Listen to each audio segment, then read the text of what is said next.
Halo semuanya, balik lagi dengan saya Krisela Yulisti Sugianto. Bagi yang baru nonton video saya, selamat datang.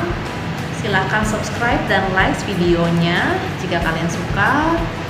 Dan semoga video-video ini bermanfaat untuk kalian semua yang menonton video saya. Pada kali ini saya akan membahas tentang depresi. Depresi sangat umum terjadi di masyarakat. Mungkin dari kalian semua banyak yang menemukan kerabat kalian, keluarga, atau mungkin pasangan kalian yang mengalami depresi. Depresi itu sangat umum dan ini merupakan masalah mental yang serius karena dapat berefek atau berdampak pada perasaan kamu, pikiran kamu, dan tentunya bagaimana kamu bertindak. Dan karena itulah depresi pasti sangat merugikan aktivitas kalian sehari-hari. Tetapi kita harus bersyukur karena untungnya depresi ini dapat ditata laksana, diobati. Depresi ini menyebabkan perasaan sedih dan juga kita yang mengalami depresi akan merasa kehilangan minat untuk melakukan aktivitas yang biasanya kita senangi atau biasa kita enjoy. Dan ini dapat menyebabkan berbagai masalah fisik dan juga emosional, dan tentunya dapat menurunkan aktivitas kalian atau fungsi kalian di pekerjaan, di keluarga, dan di rumah. Apa sih gejalanya? Gejalanya banyak dan tiap orang mungkin berbeda-beda. Ada yang sedih dan merasa tertekan, lalu kehilangan minat dalam aktivitas tertentu yang biasanya kalian senangi atau enjoy, lalu perubahan nafsu makan sehingga menyebabkan penurunan berat badan dan juga justru malah meningkat karena orang tersebut malah justru lebih sering makan. Itu bisa juga terjadi. Jadi belum tentu orang itu hanya kehilangan nafsu makan, tapi juga bisa malah justru makannya banyak. Lalu kehilangan energi dan merasa lemas. Lalu peningkatan aktivitas yang tidak ada tujuannya, contohnya tidak bisa duduk diam, lalu tangannya bergerak-gerak terus, dan atau justru orang itu berbicaranya sangat pelan, ada perasaan gak berharga, bersalah, lalu sulit berpikir, konsentrasi, apalagi kalau membuat keputusan. Lalu ada juga yang berpikir untuk bunuh diri. Tetapi kalian harus tahu bahwa gejala-gejala ini harus terjadi setidaknya 2 minggu dan harus terjadi perubahan pada fungsi hidup kalian, penurunan fungsi hidup kalian, baru kita bisa sebut ini depresi. Tapi kalian harus ingat, karena ada beberapa masalah kesehatan yang mirip gejalanya dengan depresi. Contohnya apa saja? Ada masalah tiroid, atau mungkin tumor otak, atau kekurangan vitamin tertentu. Jadi kalian harus perhatikan benar-benar apakah ini depresi atau bukan.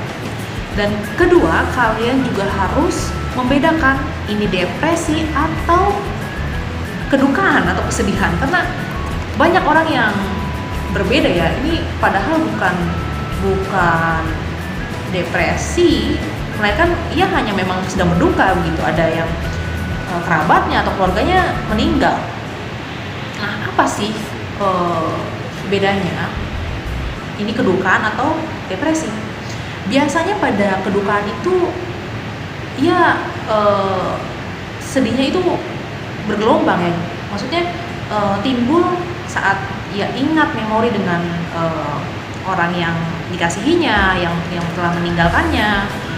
Tapi kalau depresi itu benar-benar mood dan kesenangan itu menurun hampir 2 minggu.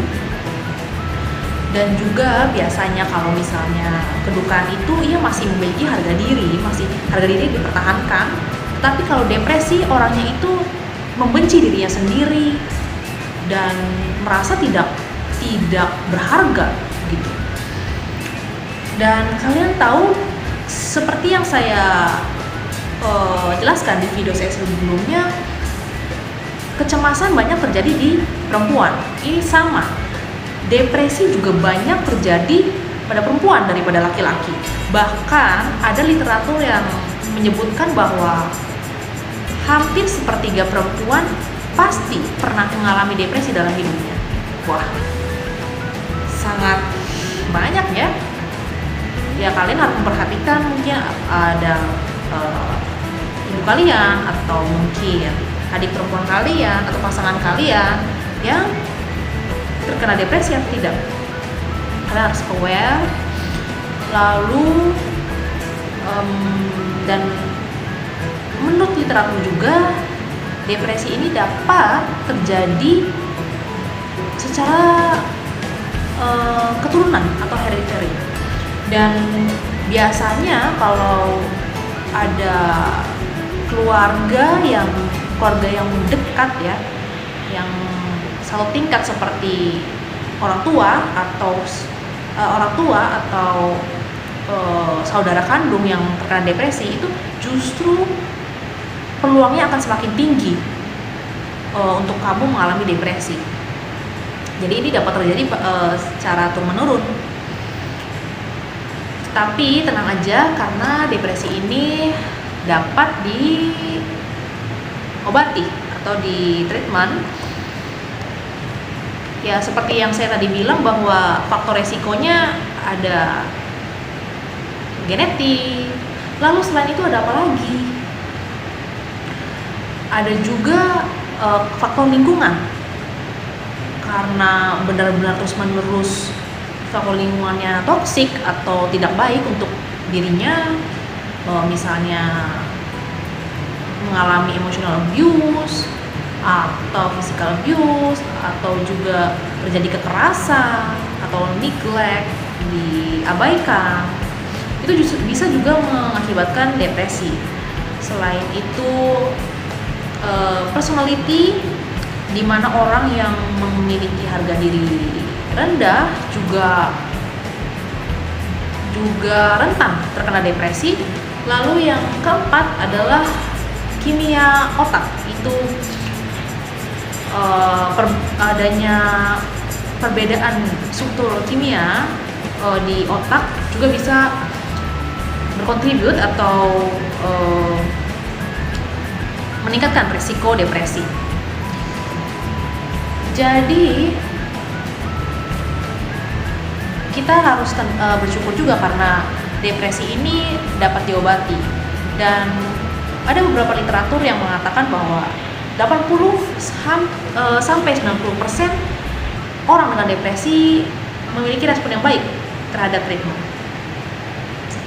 Jadi banyak, sebagian besar orang yang akhirnya sembuh dari gejala-gejala itu.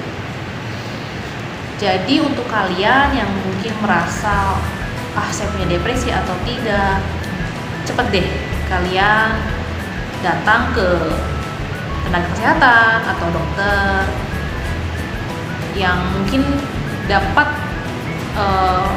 mengobati kalian. Sekian dari saya.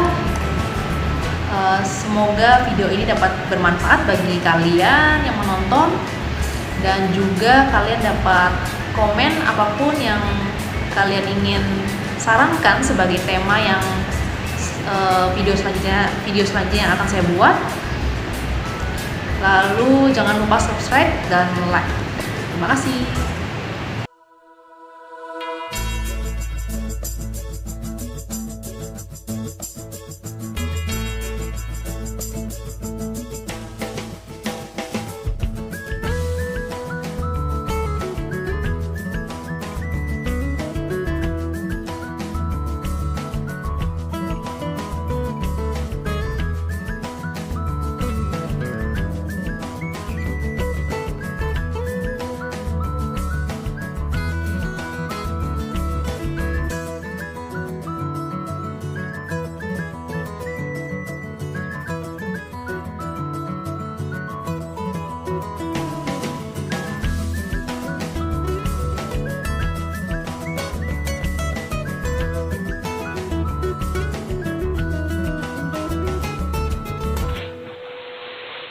这一次我真的睡着了。